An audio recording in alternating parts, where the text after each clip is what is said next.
सीधी तस्वीर है इस वक्त प्रधानमंत्री मोदी की। फर्टिलाइजर प्लांट का उद्घाटन कार्यक्रम है जिसमें प्रधानमंत्री मोदी शामिल हुए। आज रामागुंडम में फर्टिलाइजर प्लांट के साथ साथ रेल और रोड से जुड़े बड़े प्रोजेक्ट का लोकार्पण और शिलान्यास का कार्यक्रम है। लेकिन इसके साथ ही मैं भी आपकी तरह भाजपा का एक छोटा कार्यकर्ता हूं और जब कार्यकर्ता के नाते हमारे संजय जी ने हुक्म कर दिया कि आप हैदराबाद में कार्यकर्ताओं को मिलकर के जाइए, तो मैं इसे अपना सौभाग्य मानता हूं कि एक कार्यकर्ता के रूप में आप सब कार्यकर्ताओं के बीच में आने का मुझे अवसर मिला। साथियों, मैं तेलंगाना बीजेपी के कार्यकर्ता इस कार्यक्रम में मैं आपको बधाई देने के लिए आया। मैं वाकई बताता हूं कि मैं तेलंगाना के कार्यकर्ताओं से बहुत प्रभावित हूं। कदम कदम पर आप लोग मां भारती के लिए समर्पण भाव से, निष्ठा भाव से जिस प्रकार से डटे हो, हर जुल्म के खिलाफ सर ऊंचा कर करके जंग लड़ रहे हो, निराशा की गर्त में डूबी हुई यहां की सरकार जिस प्रकार आप पर जुल्म ढो रही है, अत्याचार कर रही है, लेकिन आप बिना थके, बिना डरे, बिना झुके भारती की सेवा में लगे हैं। आपको बहुत बहुत बधाई है।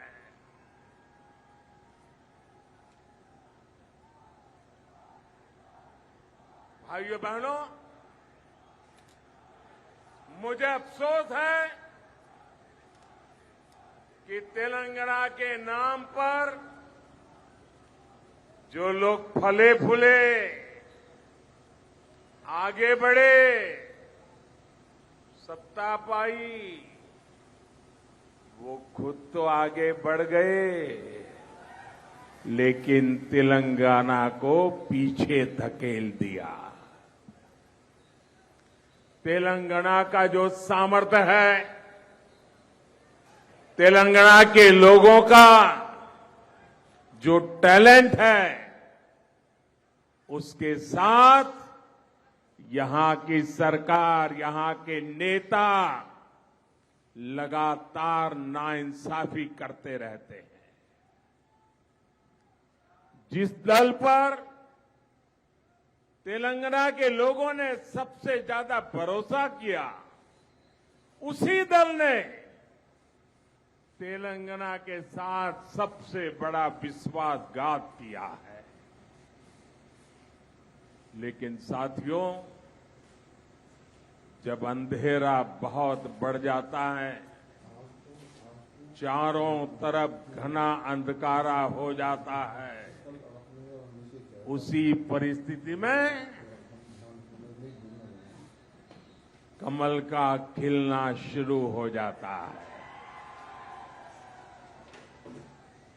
और भोर से ठीक पहले, उजियारे से पहले आज तेलंगाना में भी ऐसे ही कमल खिलता नजर आ रहा है। बीजेपी के परिश्रमी मेहनती कार्यकर्ताओं की वजह से अब तेलंगाना में अंधेरा छटने की शुरुआत हो गई है। अभी मुनुगुड़े की जनता ने जिस प्रकार भाजपा पर भरोसा जताया है वह अभूतपूर्व है। और मैंने देखा कि कैसे बीजेपी के कार्यकर्ताओं ने पूरी की पूरी तेलंगाना राज्य सरकार को एक विधानसभा सीट पर लाकर खड़ा कर दिया। बड़े आकाओं को घुटने टेकने के लिए मजबूर कर दिया। ये दिखाता है कि जनता के आप पर आशीर्वाद है और आपकी मेहनत कैसे रंग ला रही है। आपने हर बूथ पर कितनी ईमानदारी और लगन से काम किया है, इसका ये सबूत है भाई। बीते कुछ समय से जो भी उपचुनाव हुए हैं, सभी उपचुनावों का एक ही संदेश है। तेलंगाना में सूर्योदय दूर नहीं है। तेलंगाना का अंधेरा दूर होगा। तेलंगाना में हर तरफ कमल खिलेगा। साथियों, बीजेपी का तेलंगाना के साथ बहुत पुराना और गहरा नाता रहा है। 1984 में 1984 में जब हमारी पार्टी को लोकसभा में सिर्फ 2 सीटों पर जीत मिली थी, उनमें से एक इसी राज्य की हनमकोंडा सीट थी। हमारे जंगा रेड्डी जी जीत करके आए थे। तेलंगाना के लोगों ने सबसे मुश्किल समय में, जब हमारे बहुत बुरे दिन थे, तब भी तेलंगाना ने हमारा साथ नहीं छोड़ा था। तब तेलंगाना के कार्यकर्ताओं ने जो तब किया, उसी के कारण आज बीजेपी लोकसभा में 300 से अधिक सीटों की पार्टी है। आज तेलंगाना की जनता बीजेपी को तेलंगाना की सबसे बड़ी पार्टी बनाने के लिए भी मन बना चुकी है। साथियों, 21वीं सदी का भारत अपनी विरासत को संजोते हुए, आधुनिकता को अपनाते हुए तेज गति से आगे बढ़ रहा है। ये शहर तो इंफॉर्मेशन टेक्नोलॉजी का किला है, किला। जब मैं देखता हूं कि इस आधुनिक शहर में अंधविश्वास को बढ़ावा दिया जा रहा है, तो बहुत दुख होता है। ऐसा लग रहा है कि तेलंगाना की सरकार ने अंधविश्वास को राज्याश्रय दिया हुआ है। यहां तेलंगाना में अंधविश्वास के नाम से क्या क्या हो रहा है, ये पूरे देश को, देश के लोगों को जानना चाहिए। कहां रहना है, किस दफ्तर में जाना है, किसे मंत्रिमंडल में रखना है, मंत्रिमंडल कब बनाना है, मंत्री में से किसको निकालना है, ये सारा अंधविश्वास तय करता है। तेलंगाना का विकास करना है, उसे पिछड़ेपन से निकालना है, तो हमें सबसे पहले यहां से हर तरह के अंधविश्वास को दूर करना होगा भाइयों। आज मैं देख रहा हूं तेलंगाना में सुशासन और तेज विकास की आकांक्षा कितनी प्रबल है। अब तेलंगाना के लोग एक परिवार के बजाय तेलंगाना के हर परिवार के लिए काम करने वाली सरकार चाहते हैं, भाजपा की सरकार चाहते हैं। तेलंगाना की जनता फैमिली फर्स्ट के बजाय पीपल फर्स्ट की राजनीति चाहती है। साथियों, इस बार लाल किले से मैंने आह्वान किया है कि भ्रष्टाचार और परिवारवाद, ये विकास के, लोकतंत्र के, सामाजिक न्याय के सबसे बड़े दुश्मन है। आज मैं तेलंगाना में भ्रष्टाचार और परिवाद के विरुद्ध जो जनाक्रोश है, जनता जनार्दन में जो गुस्सा है, नौजवानों में जो गुस्सा है, वो आज हिंदुस्तान देख रहा है। और मैं आज तेलंगाना की जनता को आश्वस्त करता हूं, मैं आज तेलंगाना की जनता को आश्वस्त करता हूं, गरीब के लूटने वालों को, गरीब को लूटने वालों को छोड़ा नहीं जाएगा।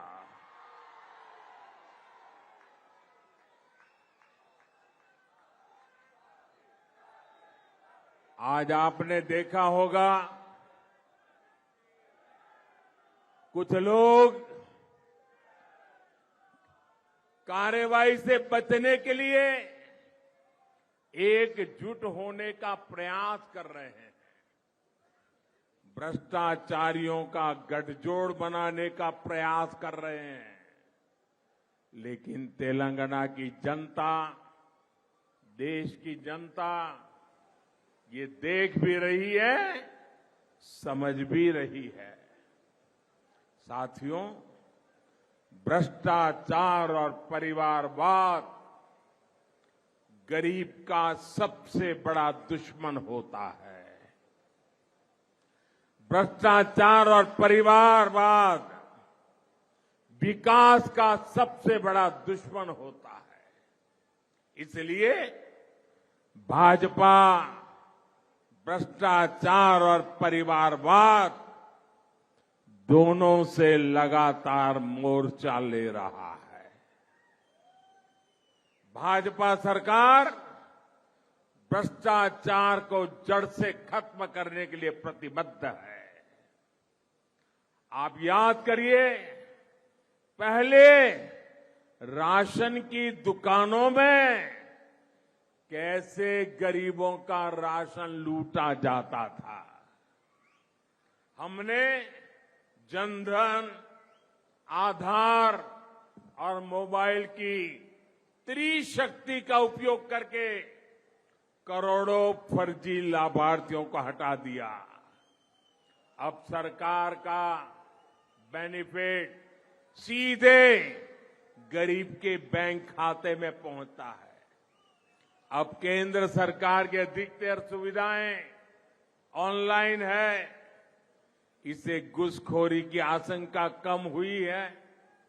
आज भीम यूपीआई के कारण देश में कैश लेन देन की मजबूरी कम हुई है। जब पेमेंट भी ऑनलाइन होती है तो भ्रष्टाचार की गुंजाइश भी कम हो जाती है। आखिर सरकार और जनता के बीच बिचौलियों की क्या जरूरत है भाई? सरकार सीधे जनता तक पहुंचे और जनता सीधे सरकार तक। इसलिए हमने टेक्नोलॉजी का ब्रिज बनाया है। तेलंगाना में भी भाजपा ऐसा ही भ्रष्टाचार मुक्त सुशासन देने के लिए तैयार है। मैं बीजेपी के सभी कार्यकर्ताओं से कहूंगा कि आप तेलंगाना के बूथ बूथ में जाएं, केंद्र सरकार की कल्याणकारी योजनाओं का लाभ जिनको अभी तक नहीं मिल पाया है उनकी मदद करें। और एक बात, जरा मेरे तेलंगाना के कार्यकर्ताओं को मेरी व्यक्तिगत प्रार्थना है और मैं विश्वास करता हूं कि आप मेरी बात मानोगे। बताऊं? देखिए, कुछ लोग निराशा के कारण, हताशा के कारण, भय के कारण, अंधविश्वास के कारण सुबह शाम मोदी को गालियां देते रहते हैं, भांति भांति की गालियां देते हैं। सारी डिक्शनरी मोदी को गालियां देने के लिए उन्होंने खपा दी है। मेरी आपसे प्रार्थना है, ऐसी बातों से आप परेशान मत होना। उनके पास गालियों के सिवा देने के लिए बचा क्या है भाई? आप बिल्कुल परेशान मत हो जाइए। और मैं तो पिछले 20-22 साल से बड़ी वैरायटी की गालियां खा चुका हूं। मेहरबानी करके इससे जरा भी परेशान मत होइए। शाम को उन गालियों को, उस पर बड़ी हंसी मजाक कीजिए, बढ़िया चाय पीजिए और दूसरे दिन सुबह कमल खिलने वाला है, इस खुशी में आगे बढ़िए।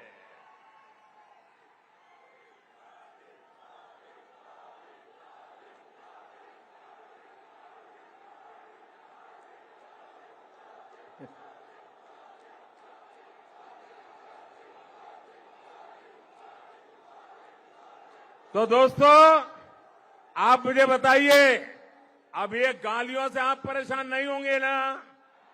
बिल्कुल नहीं होंगे ना? शाबाश। अरे सीना चौड़ा करके चलिए दोस्तों।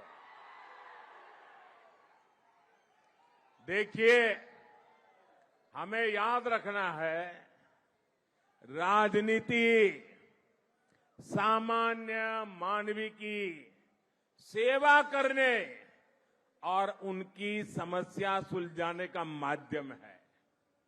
इसलिए राजनीति में हमारा एजेंडा, हमारा मकसद हमेशा सकारात्मक होना चाहिए, सेवा भाव से भरा होना चाहिए।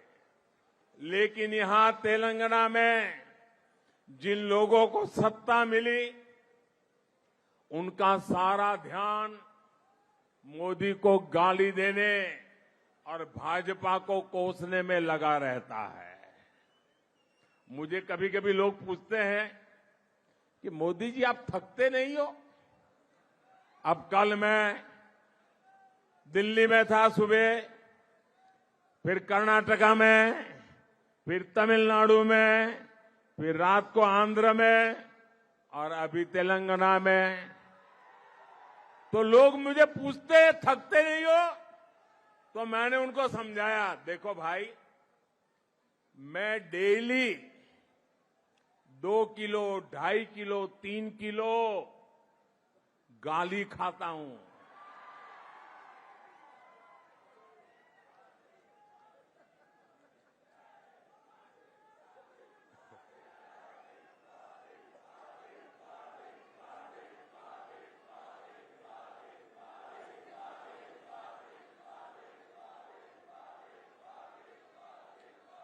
और परमात्मा ने मेरे भीतर ऐसी रचना कर दी है, ईश्वर ने ऐसे आशीर्वाद दिए हैं कि ये सारी गालियां मेरे अंदर प्रोसेस होके न्यूट्रिशन में कन्वर्ट हो जाती है। एक सकारात्मक ऊर्जा बन जाती है जो जनता के सेवा में काम आती है। भाइयों बहनों, जो दिन रात मुझे गाली देते हैं, बड़ी नई नई गालियां खोजते रहते हैं, मैं उन्हें कहना चाहता हूं, अगर आप मोदी को कितनी ही गालियां दीजिए, हम हजम कर जाएंगे। भाजपा को गाली दीजिए, हमें कोई समस्या नहीं है, हम तो ऐसे ही बड़े हुए हैं। लेकिन अगर तेलंगाना के लोगों को गाली दी तो लेने के देने पड़ जाएंगे।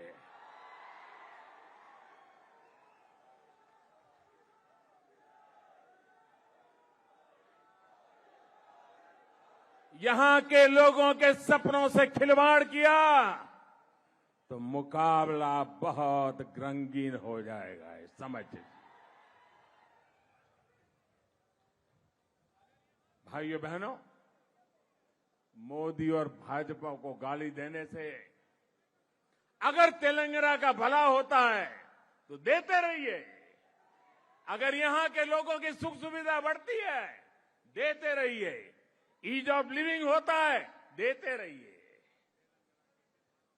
मोदी और भाजपा को गाली देकर अगर तेलंगाना के किसान समृद्ध होते हैं तो जरूर दीजिए गाली। आज तेलंगाना के किसानों की स्थिति किसी से छिपी नहीं है। आप खुद इस बात के साक्षी है कि यहां के हल्दी किसानों को सरकार ने किस हाल छोड़ दिया है। आप इस बात के साक्षी है कि यहां विकास के रास्ते में किस तरह लगातार रोड़े अटकाए जा रहे हैं। मैं आज तेलंगाना के लोगों को भरोसा देना चाहता हूं, भाजपा तेलंगाना में पॉजिटिव एजेंडा के साथ आ रही है। हम मिलकर यहां विकास की नई गाथा लिखेंगे। साथियों, तेलंगाना, हैदराबाद मेरे लिए बहुत अहमियत रखता है। 2013 में मैं नव भारत युवा भेरी उसमें शामिल होने आया था। उस वक्त में अपनी पार्टी का पीएम उम्मीदवार भी नहीं था, मैं सिर्फ एक सीएम और प्रचार समिति का प्रमुख था। लेकिन जो स्नेह आप लोगों ने मुझे दिया, हैदराबाद ने दिया, तेलंगाना ने दिया, वो हिंदुस्तान के लिए ये टर्निंग पॉइंट बन गया था।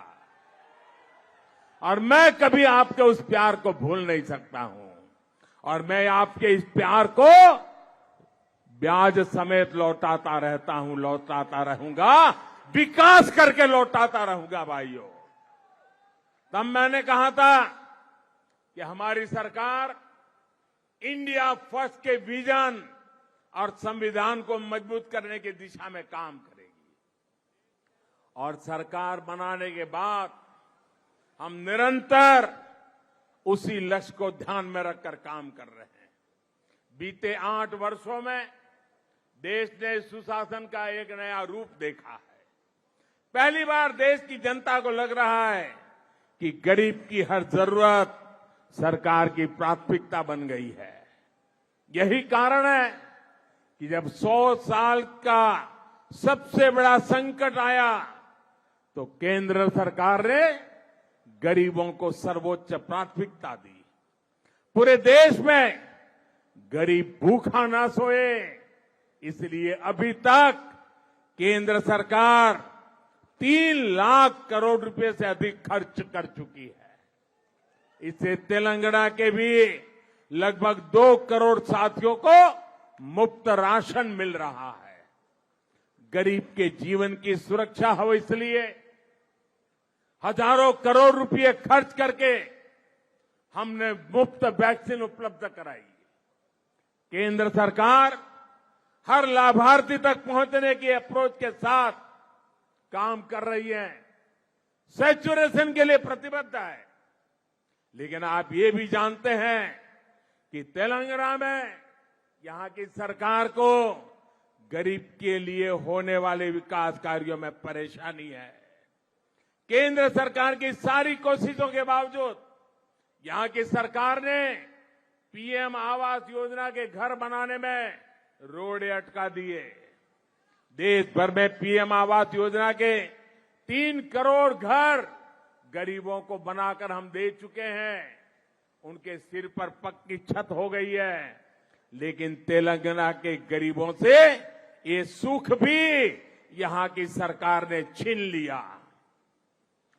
कहां ये लोग 2 BHK फ्लैट देने वाले थे, कहां पीएम आवास के घर भी नहीं बनने दिए। मैं जानता हूं तेलंगाना के लोग इस अपराध को कभी माफ नहीं करेंगे। साथियों, आज तेलंगाना पॉजिटिविटी चाहता है, प्रोग्रेस चाहता है, वो सिर्फ और सिर्फ भाजपा दे सकती है। तेलंगाना के लोग ये समझ रहे हैं, इसलिए यहां बीजेपी का जनाधार लगातार बढ़ रहा है। और आज जो तेलंगाना में सबको दिख रहा है, ये बीते 8 वर्षों में पूरे देश का ट्रेंड है। त्रिपुरा में बीजेपी की गिनती नहीं होती थी। हमारे कार्यकर्ताओं ने संघर्ष किया, जनता के मुद्दों को उठाया, आज वहां बीजेपी की मजबूत सरकार है। इसी तरह असम, अरुणाचल प्रदेश, हरियाणा, इन सभी राज्यों में हम लोगों की सेवा में लगे रहे और जनता जनार्दन ने हमें भरपूर आशीर्वाद दिया। अब तो बीजेपी की सरकारें जहां एक बार बन जाती है, वहां बार बार बीजेपी सरकार बन रही है।